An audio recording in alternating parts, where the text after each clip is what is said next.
हम क्या करें कि हमें कभी भी नरक ना जाना पड़े। वो भागवत जरा उसमें से, क्योंकि प्रमाणित ठीक बात। विश्वास ज्यादा होता है। श्रीमद् भागवत में ही नरकों का वर्णन हुआ, तो उसी में दवा भी लिखी हुई है, उसको कैसे हम दूर करें। जिस समय अजामिल नाम के एक परम धर्मात्मा पुरुष ने एक दृश्य देखा कि एक वैश्या से शराब पिए हुए गलत संग कर रहा है। बस एक दृश्य ने उसकी वृत्ति बदल दी और वो वैश्यागामी हो गए। सारी संपत्ति अपनी वैश्या को दे दी, यहां तक कि माता पिता धर्म को छोड़ करके पूर्ण वैश्या का ही संग करने लगे।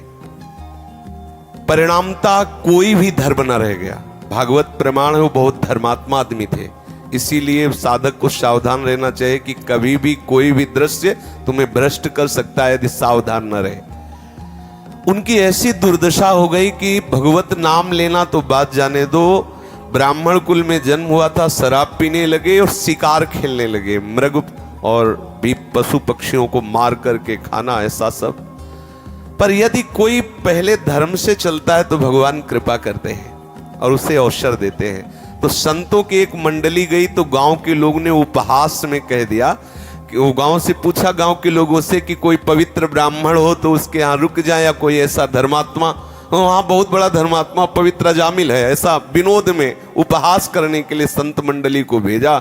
जब वहां गए पूछा जामिल जी हैं क्या? बोले हाँ आते होंगे। तो देखा एक दो हिरन मारे हुए और एक मलिन वेश, देखने से ही लग रहा था कि ये पापी आदमी है। कहीं किंचन मात्र मुख में प्रसन्नता नहीं, तेज नहीं, आनंद नहीं देखा। तो उन्होंने कहा कि भैया हमें तो लोगों ने बताया कि आप पवित्र ब्राह्मण और धर्मात्मा। तो रो पड़ा। संत दर्शन से पातक नष्ट होते। उसने कहा महाराज क्या बताऊं, बहुत नीच आचरण करके आज मैं महान पापी हो चुका हूं। मैं शराब पीता हूं, जुआ खेलता हूं, हिंसा करता हूं, चोरी कर, जितने पाप है सब मैं करता हूं। क्या मेरा निस्तार हो सकता है? जैसा आपने कहा कोई भी व्यक्ति ऐसा नहीं है, छोड़ भगवान और भगवान के निज जन जो अवतार लिए हैं उनके सिवा, जिनसे गलती न हो। शास्त्र कहता है नाहि कश्चित क्षणमपि जातु तिष्ठत्य कर्म कृत कार्यते ह्रवशः कर्म गुणैः स्वाभाविकैर्बलात्। कोई एक क्षण भी बिना कर्म किए नहीं रह सकता, कोई भी। प्रत्येक क्षण कोई भी शरीरधारी कोई न कोई कर्म करता है, चाहे शुभ कर्म हो या अशुभ कर्म हो। प्रकृति उससे बलात् कर्म करवा लेती है। शास्त्र कह रहा है अब वो जिस स्वभाव का होता है वैसा उससे कर्म होता है। आसुरी स्वभाव का होता है तो पाप कर्म अधिक होते हैं, यदि दैवी स्वभाव का होता है तो उससे पुण्य कर्म होते हैं। पर होते दोनों से, क्योंकि शरीर पाप और पुण्य दोनों कर्मों से मिश्रित बना हुआ है। निश्चित है सबसे कुछ पाप होते हैं, सबसे कुछ पुण्य होते हैं। गलत संग हो जाए तो अधिक पाप हो जाते हैं और अच्छा संग हो जाए तो पुण्य अधिक हो जाते हैं। अधिक पुण्य वाला स्वर्ग जाता है और अधिक पाप वाला नरक जाता है। अजामिल जी से कहा तुम धैर्य धारण करो, चिंता तुम्हें करने की जरूरत नहीं। एक उपाय है, समस्त पापों का सांगोपांग नाश करने के लिए भगवान का एक नाम है, आप नाम जप करो। उनका ये मेरे से नहीं होने वाला। पापवंत कर सहज स्वभाव भजन मोर ते भाव न काओ। बोले मेरे से भजन नहीं हो सकता, पक्की बात है नहीं होगा। जिसका मलिन अंतःकरण हो गया वो भगवान नाम जप नहीं कर सकता। बोले तो एक बात करो, तुम्हारी पत्नी गर्भवती है, तुम्हारे अब बच्चा होने वाला है, ये आखिरी बच्चा है, इसका नाम तुम नारायण रख देना। बोले हाँ ये ठीक है। जब पुत्र हुआ उसका नाम नारायण रख दिया तो भगवत कृपा से उसको इतनी आसक्ति हो गई कि खाना पीना हर समय उसी बालक को तो नारायण नारायण पुकारना। देखो संतों के संग का प्रभाव देखो। जहां नाम जप के लिए साफ मना कर दिया था उसका नाम जप प्रारंभ, बेटा नारायण नारायण नारायण। कुछ समय बाद उसका अंतिम समय आया तो मृत्यु शैया में पड़ा हुआ था। उसको याद उसी अपने बच्चे की आई तो यमदूत आ चुके थे। भय से वो आक्रांत होकर व्याकुल होकर पुकारा नारायण बच्चे के लिए। जो ही इतना निकला तेवी भगवान के दिव्य पार्षद, नारायण नाम पूरा नहीं निकल पाया था और भगवान के पार्षद चतुर्भुज रूप धारण किए हुए गदा शंख चक्र और तलवार लिए हुए विराजमान हो, तुरंत यम पास काट दी और यम के दूतों को डांटा और कहा तुम इस निष्पाप पुरुष को दंड क्यों देते हो?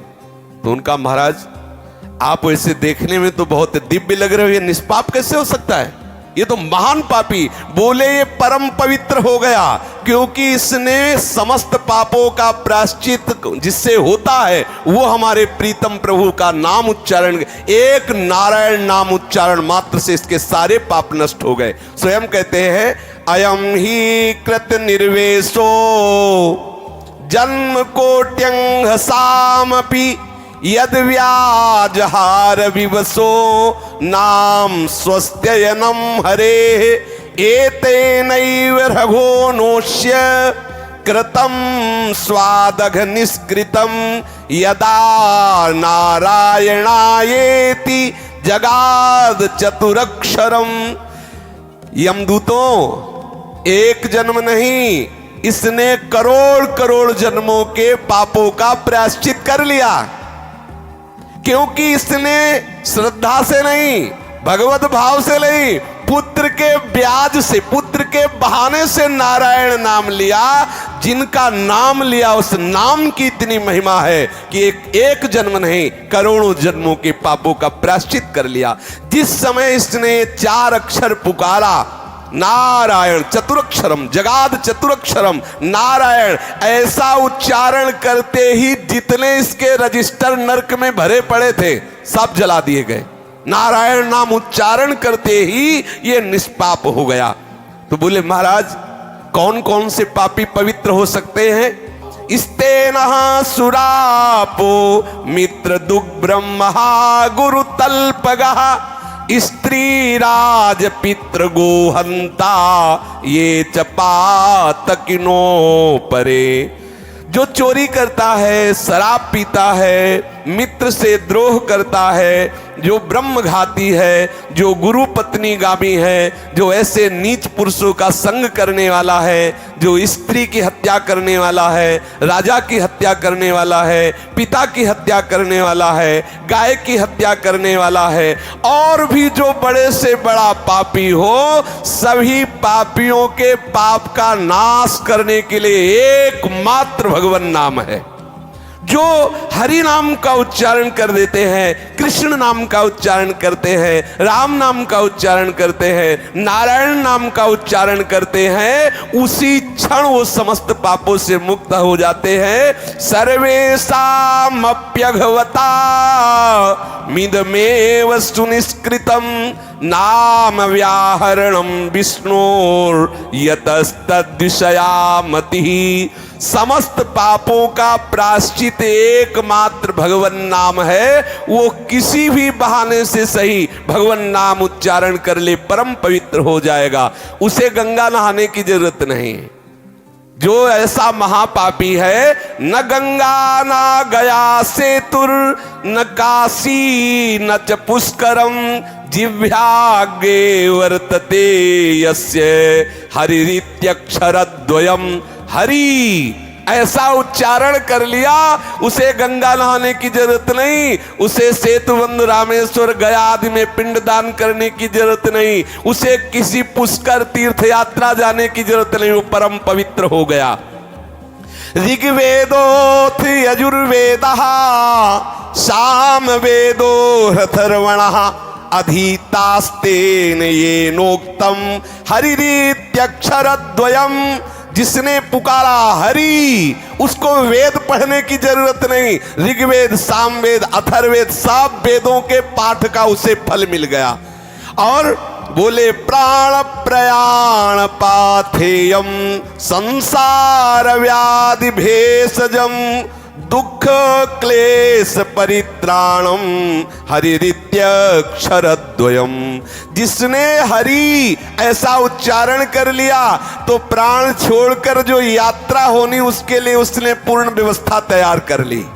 अर्थात शरीर छोड़कर जो जाना है अब वो सीधे भगवत धाम जाएगा। उसे यमराज के दूत देख नहीं सकते। उसने सर्व पापों का प्रायश्चित कर लिया। ना उसे वेद पढ़ने की जरूरत, ना गंगा गया काशी जाने की जरूरत, ना कोई यज्ञ करने की जरूरत। जिसने हरि हरि हरि, नारायण नारायण नारायण, राम राम राम, कृष्ण कृष्ण कृष्ण ऐसा नाम उच्चारण कर लिया। भगवान के परम प्रेमी श्री धर्मराज जी महाराज भगवत भक्तों के लिए धर्मराज है और दुष्टों के लिए वही यमराज है। उन्होंने कहा है कि चाहे किसी भी बहाने से, किसी भी कामना से, किसी भी भाव से यदि कोई मेरे स्वामी श्री हरि का उच्चारण कर रहा हो तो अपने दूतों से कहा देखना भी नहीं उनकी तरफ। यदि गले में तुलसी की कंठी है, जिह्वा में नाम उच्चारण कर लिया तो लाने की बात जाने दो, वो कैसे भी हो देखना भी नहीं। बोले जिह्वान वक्ति भगवत गुण नाम ध्येयम, चेतश्च न स्मरत्य चरणारविंदम, कृष्णाय नो नमति यच्छिर एकदापि, तानानयध्वमस्तो कृत विष्णु कृत्यान। ऐसे लोगों को मेरे समीप लाना जिन्होंने जीवन में एक बार भी नहीं बोला कृष्ण। अगर एक बार बोला है तो झंझट फंस जाएगी। पीछे एक बार चरित्र सुनाया था कि संत के कहने से 2 बार राम राम कहने से यमराज जी को बड़ी समस्या में फंसना पड़ा था। जीवन में यदि एक बार कृष्ण बोला है तो उसे मेरे यहां मत लाना।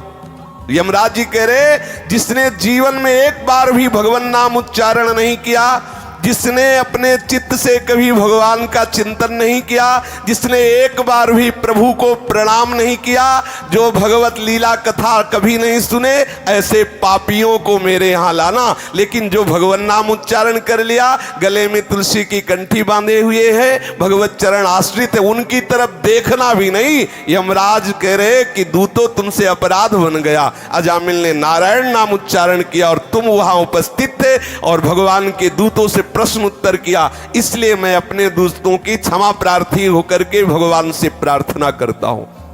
सार बात है किसी भी भाव से भगवान नाम उच्चारण कर लो, आपको नरक नहीं जाना पड़ेगा। स्वयं भगवान के पार्षद स्वयं यमराज जी और श्रीमद् भागवत इस बात की साक्षी है। भगवान नाम उच्चारण मात्र से सारे पाप का प्रायश्चित हो जाएगा। तुम्हें ना यहाँ वो फल भोगना पड़ेगा और ना नरक जाना पड़ेगा। ना इसमें रुपया लगता है, ना इसमें ये कहा जा रहा है कि आप नहा धो के जपो। जैसी स्थिति में हो, राम राम कृष्ण कृष्ण हरि हरि श्री हरे नमः राधा राधा, जो नाम प्रिय हो नाम जपने का प्रयास करो। नाम समस्त पापों का नाश कर देता है।